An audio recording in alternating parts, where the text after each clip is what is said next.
Hello friends, welcome back to my channel. আমি আফরিনা হালদার। সবাই কেমন আছেন? আমি তো খুব ভালো আছি, আশা করছি আপনারা খুব ভালো আছেন। দেশের বাইরে ভিতরে যেখান থেকে দেখছেন প্লিজ একটা ছোট্ট লাইক দিয়ে জানানো শুরু করবেন। আর সাবস্ক্রাইব করে না থাকলে সাবস্ক্রাইব করে দেবেন, আর পাশে থাকা বেল বাটনটা অবশ্যই প্রেস করে দেবেন, যাতে আমি যখন কোনো নতুন ভিডিও ছাড়বো তখন আপনার মোবাইলে নোটিফিকেশন চলে যাবে আর আপনি আপনার সময় মতো ভিডিও দেখে দেবেন। দেখতে পাচ্ছেন আজকে রান্না করেছি সিম্পলভাবে ডাল দিয়ে রান্না করেছি কলমি শাক, বেগুন, আলু চচ্চড়ি। তো মসুর ডাল দিয়ে রান্না করেছি, কীভাবে রান্না করেছি প্লিজ যেখান থেকে এসে লাইক দিয়ে কন্টিনিউ করবেন, অবশ্যই ফুল ওয়াচ করে দেখবেন। তো চলুন কী কী নিয়ে এসে দেখাচ্ছি।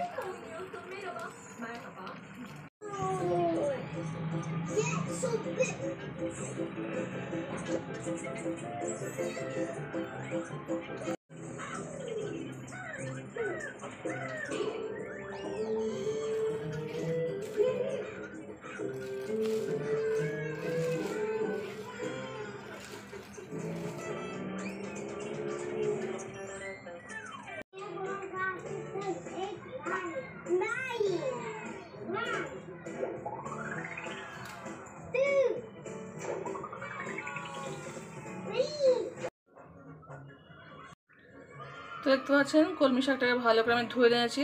চলুন একটা প্রেসার কুকারের মধ্যে সিদ্ধ করতে দেবো। তো দেখতে পাচ্ছেন কুকারের মধ্যে আমি দিয়ে দিয়েছি কলমি শাকটা।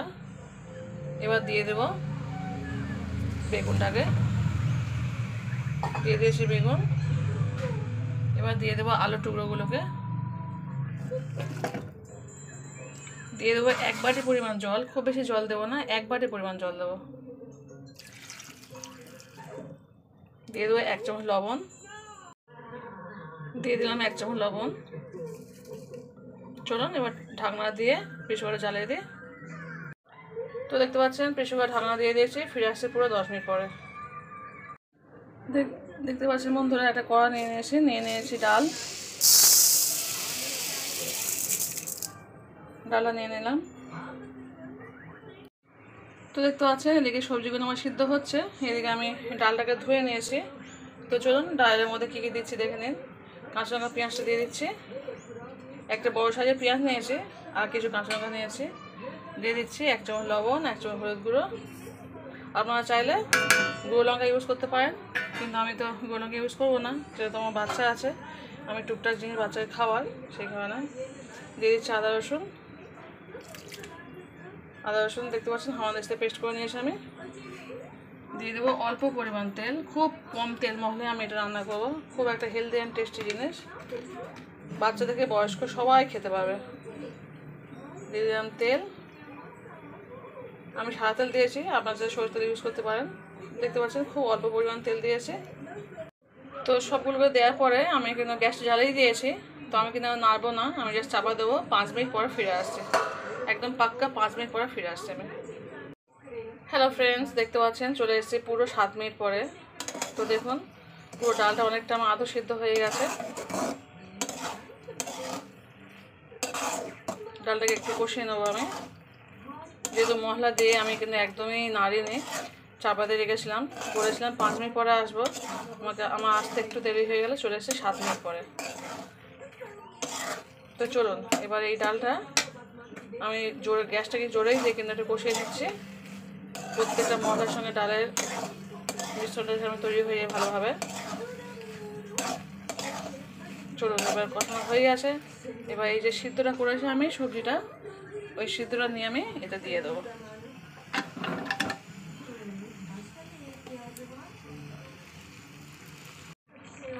দেখতে পাচ্ছেন এবার আমি ভালো করে ডালের সঙ্গে সবজিগুলোকে ভালো করে মিশিয়ে নেবো।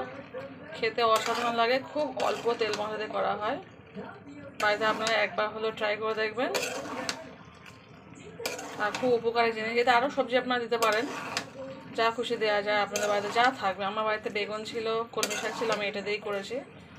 আপনারা যদি গাঁড় থাকে গাঁড় দিতে পারেন, যা থাকবে দিতে পারেন। খুব হালকা মশলা দিয়ে এরকমভাবে হালকা লবণ দিয়ে যদি প্রেসারে সিদ্ধ করে ডালে দেওয়া যায়, তো খুব অল্প মশলা লাগে, তেল মশলা সেরকম করে লাগে না। খেতে কিন্তু খুব দুর্দান্ত লাগে। গরম গরম রুটির সঙ্গেও ভালো লাগে, গরম ভাতের সঙ্গে তো ভালো লাগবে, তাছাড়া রুটির সঙ্গেও ভালো লাগবে। আর এখন সব সুগারের রোগী, বেশিরভাগ সব রুটি খাচ্ছে, ভাত কম খাচ্ছে। তো এরকম সবজি আপনারা যদি সিদ্ধ করে খান, একটু ডালে ফেলে, খুবই ভালো টেস্টি হয়। তো দেখতে পাচ্ছেন আমার কিন্তু রান্না কমপ্লিট হয়ে গেছে। দুর্দান্ত স্বাদের একটা রেসিপি করা হয়েছে আজকে, একদম হালকা মশলা দিয়ে করা হয়েছে, কোনো মশলা লাগে না, শুধু আদা রসুন দিয়ে আমি রান্নাটা কিন্তু করে দিয়েছি। খেতে কিন্তু দুর্দান্ত লাগে। তো চলুন আজকে রেসিপি এখানে শেষ করবো। প্লিজ যে যেখান থেকে দেখছেন প্লিজ লাইক দিয়ে কন্টিনিউ করবেন, অবশ্যই ফুল ওয়াচ করে দেওয়ার চেষ্টা করবেন। তো মশলার সঙ্গে আমি সবজিগুলোকে প্রায় আমি 10 মিনিট ধরে কষালাম। যেহেতু আমার লবণ দিয়ে শুধু সিদ্ধ করা, আমি কিন্তু কোনো মশলা দিইনি ডালে, এই মানে সবজিতে যেহেতু ডালে সব দিয়েছি, তাই আমি প্রায় 10 মিনিট ধরে আমি কষাচ্ছি।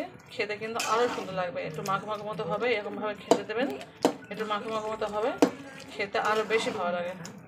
তো চলুন আজকে এই পর্যন্তই, চলে যাচ্ছি, পরের থেকে নতুন করে রেসিপি ফিরে আসবো। টাটা, বাই, আল্লাহ হাফিজ। সবাই ভালো থাকবেন, সবাই সুস্থ থাকবেন, পরিবারকে বেশি করে সময় দেবেন, নিজে ভালো থাকবেন, আপনাকে ভালো রাখার চেষ্টা করবেন। তো চলুন আজকে এই পর্যন্তই, টাটা, বাই, আল্লাহ হাফিজ।